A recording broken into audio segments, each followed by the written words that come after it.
أعوذ بالله من الشيطان الرجيم. بسم الله الرحمن الرحيم. يا أيها الذين آمنوا أوفوا بالعقود. أحلت لكم بهيمة الأنعام إلا ما يتلى عليكم غير محل الصيد وأنتم حرم، إن الله يحكم ما يريد. يا أيها الذين آمنوا لا تحلوا شعائر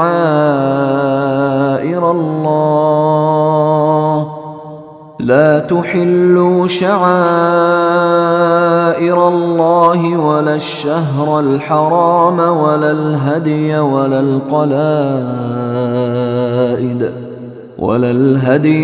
القلائد ولا آمين البيت الحرام يبتغون فضلا من ربهم ورضوانا. وإذا حللتم فاصطادوا، ولا يجرمنكم شنآن قوم أن صدوكم عن المسجد الحرام أن تعتدوا. وتعاونوا على البر والتقوى ولا تعاونوا على الإثم والعدوان، واتقوا الله إن الله شديد العقاب. حرمت عليكم الميتة والدم ولحم الخنزير وما أهل لغير الله به، والمنخنقة والموقوذة والمتردية والنطيحة وما أكل السبع إلا ما ذكيتم وما ذبح على النصب وأن تستقسموا بالأزلام، ذلكم فسق. اليوم يئس الذين كفروا من دينكم فلا تخشوهم واخشون. اليوم أكملت لكم دينكم وأتممت عليكم نعمتي ورضيت لكم الإسلام دينا. فمن اضطر في مخمصة غير متجانف لإثم فإن الله غفور رحيم. يسألونك ماذا أحل لهم؟ قل أحل لكم الطيبات وما علمتم من الجوارح مكلبين تعلمونهن مما علمكم الله،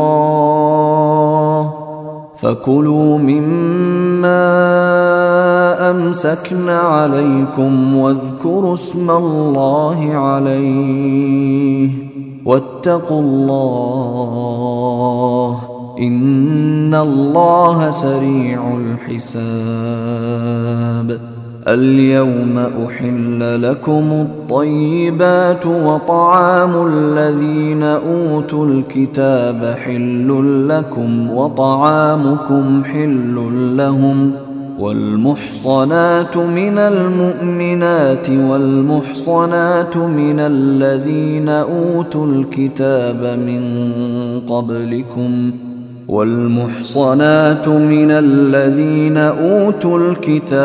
من قبلكم إذا آتيتموهن أجورهن محصنين غير مسافحين ولا متخذي أخدان، ومن يكفر بالإيمان فقد حبط عمله وهو في الآخرة من الخاسرين. يا أيها الذين آمنوا إذا قمتم إلى الصلاة فاغسلوا وجوهكم وأيديكم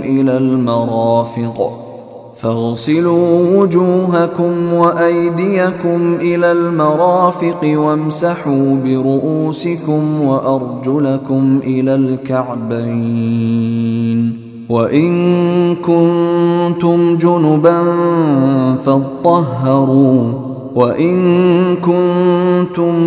مرضى أو على سفر أو جاء أحد منكم من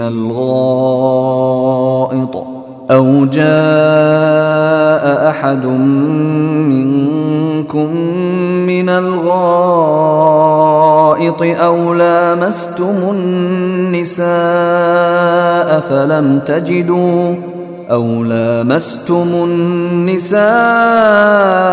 فلم تجدوا ماء فتيمموا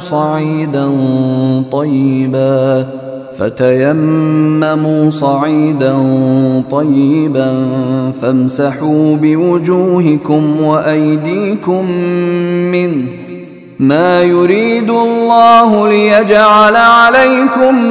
من حرج ولكن يريد ليطهركم وليتم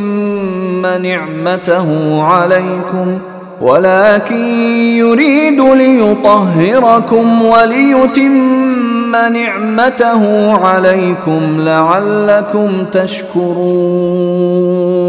واذكروا نعمة الله عليكم وميثاقه الذي واثقكم به إذ قلتم سمعنا وأطعنا واتقوا الله إن الله عليم بذات الصدور. يا أيها الذين آمنوا كونوا قوامين لله شهداء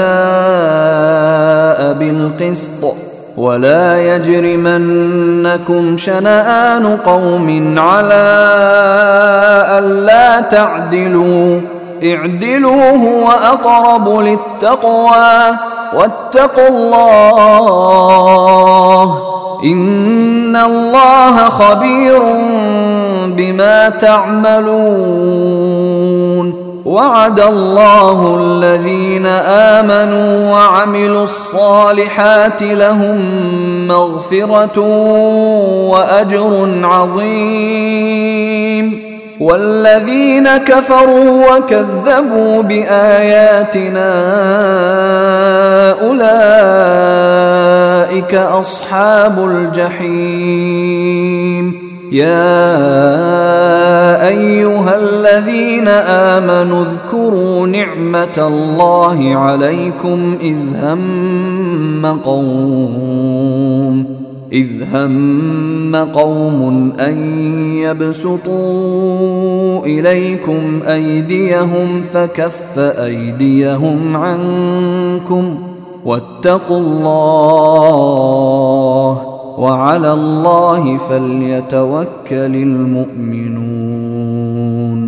ولقد أخذ الله ميثاق بني إسرائيل وبعثنا منهم 12 نقيبا وقال الله إني معكم لئن أقمتم الصلاة وآتيتم الزكاة وآمنتم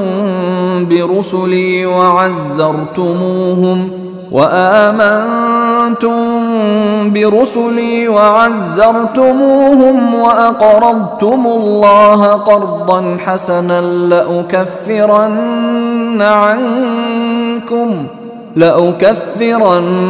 عنكم سيئاتكم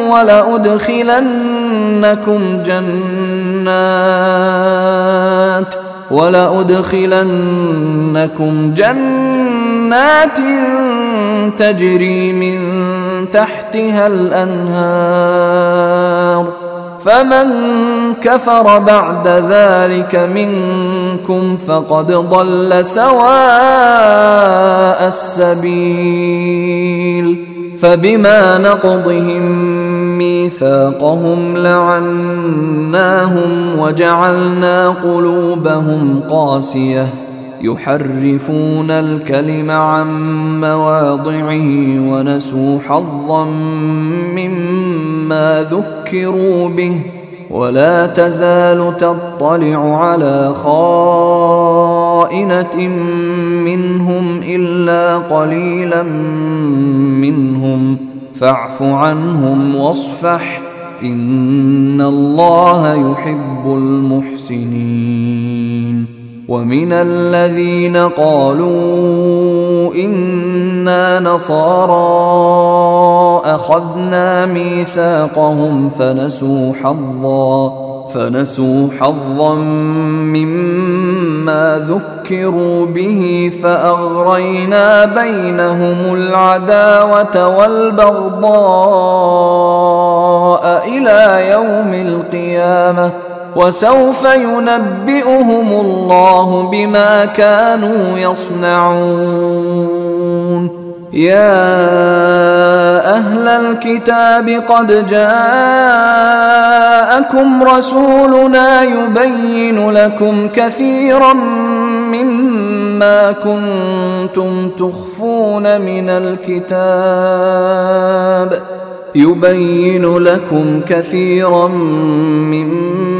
كنتم تخفون من الكتاب ويعفو عن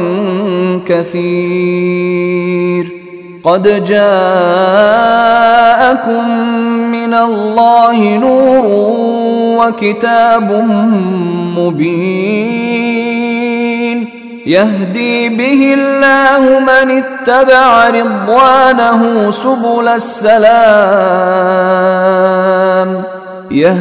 به الله من اتبع رضوانه سبل السلام ويخرجهم من الظلمات إلى النور بإذنه ويهديهم إلى صراط مستقيم لقد كفر الذين قالوا إن الله هو المسيح ابن مريم قل فمن يملك من الله شيئا إن أراد أن يهلك المسيح ابن مريم وأمه ومن في الأرض جميعا ولله ملك السماوات والأرض وما بينهما يخلق ما يشاء والله على كل شيء قدير وقالت اليهود والنصارى نحن أبناء الله وأحباؤه قل فلم يعذبكم بذنوبكم بل أنتم بشر ممن خلق يغفر لمن يشاء ويعذب من يشاء ولله ملك السماوات والأرض وما بينهما وإليه المصير يا أهل الكتاب قد جاءكم رسولنا يبين لكم على فترة من الرسل أن تقولوا ما جاءنا من بشير ولا نذير فقد جاءكم بشير ونذير والله على كل شيء قدير وإذ قال موسى لقومه يا قوم اذكروا نعمة الله عليكم إذ جعل فيكم أنبياء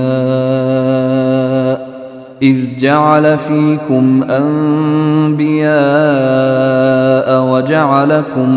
ملوكا وآتاكم ما لم يؤت أحدا من العالمين يا قوم ادخلوا الأرض المقدسة التي كتب الله لكم ولا ترتدوا على أدباركم فتنقلبوا خاسرين قالوا يا موسى إن فيها قوما جبارين وإنا لن ندخلها حتى يخرجوا منها فإن يخرجوا منها فإنا داخلون قال رجلان من الذين يخافون أنعم الله عليهم ادخلوا عليهم الباب فإذا دخلتموه فإنكم غالبون وعلى الله فتوكلوا إن كنتم مؤمنين قالوا يا موسى إنا لن ندخلها أبدا ما داموا فيها فاذهب أنت وربك فقاتلا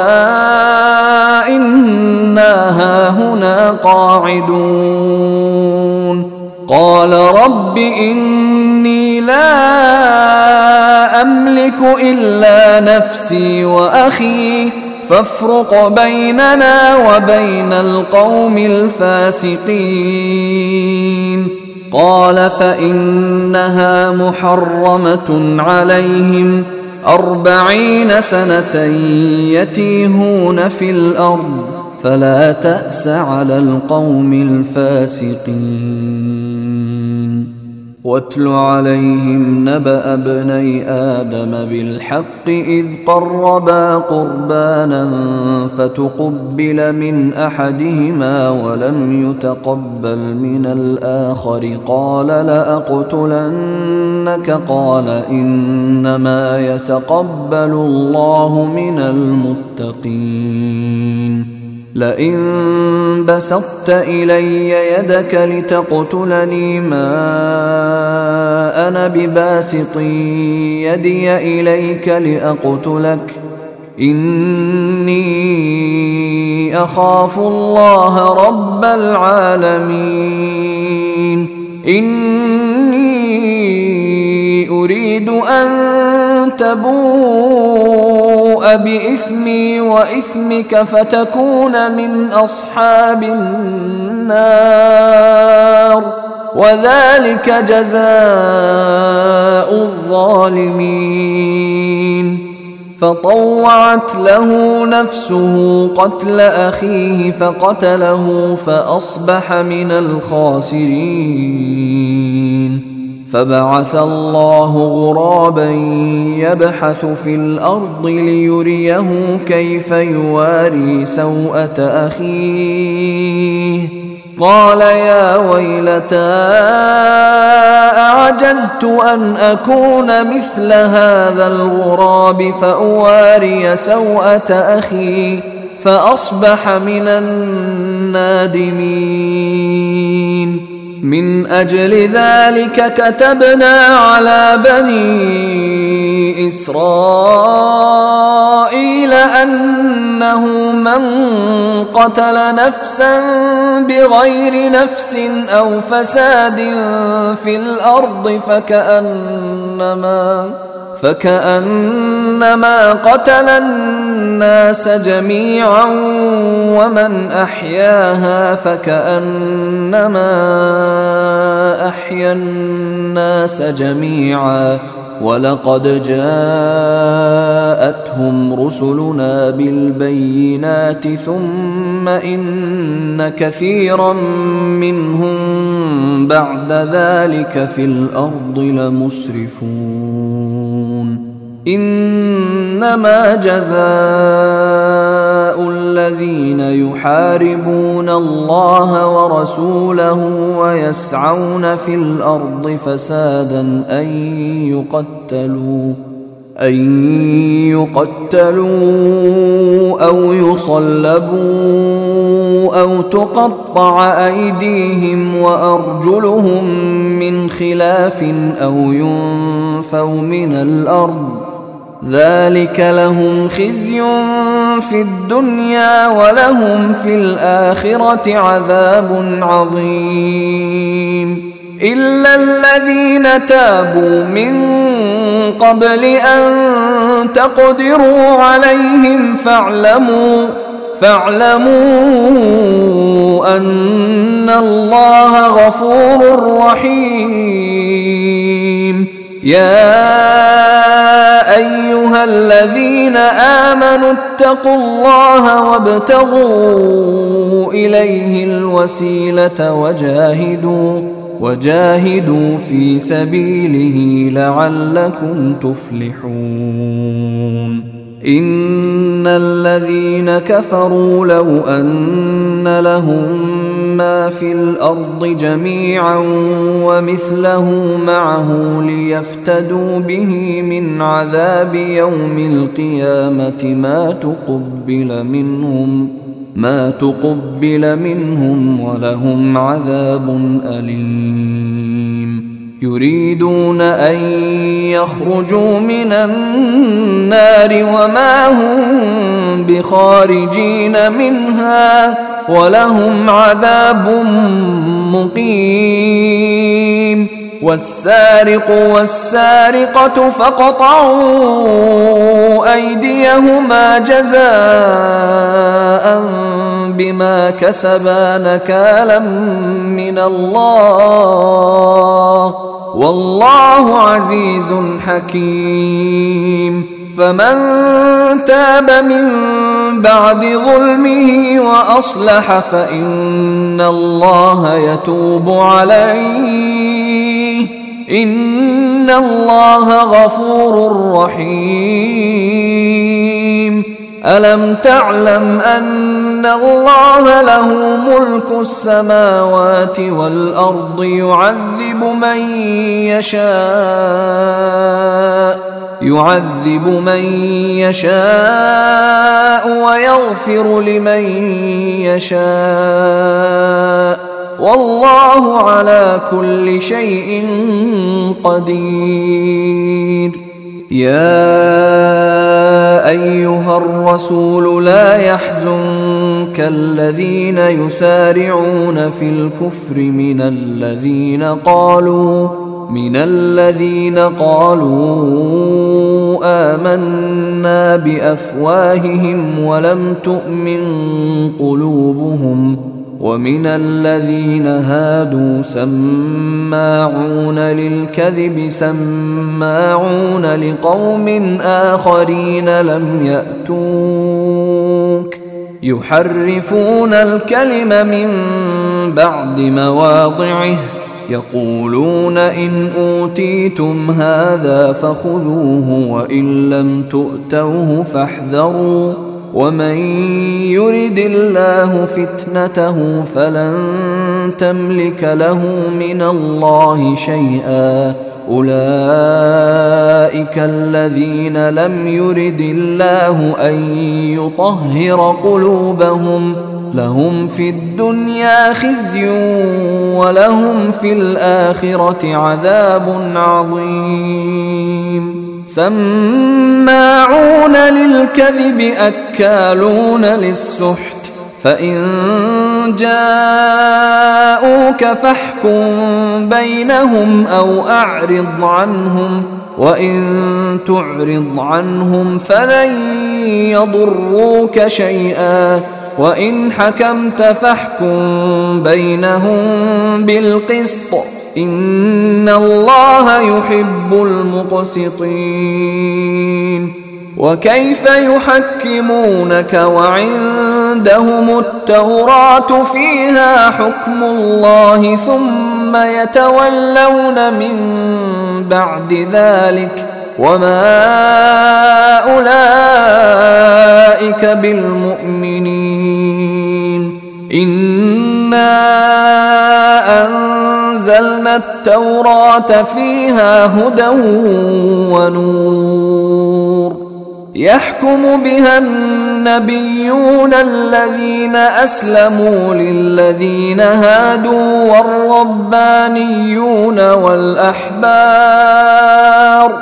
والربانيون والأحبار بما استحفظوا من كتاب الله وكانوا عليه شهداء. فلا تخشوا الناس واخشوني ولا تشتروا بآياتي ثمنا قليلا ومن لم يحكم بما أنزل الله فأولئك هم الكافرون. وكتبنا عليهم فيها أن النفس بالنفس والعين بالعين والأنف بالأنف والأذن بالأذن والسن بالسن والجروح قصاص، فمن تصدق به فهو كفارة له، ومن لم يحكم بما أنزل الله فأولئك هم الظالمون. وقفينا على آثارهم بعيسى ابن مريم مصدقا لما بين يديه من التوراة وآتيناه الإنجيل فيه هدى ونور ومصدقا لما بين يديه من التوراة وهدى وموعظة للمتقين.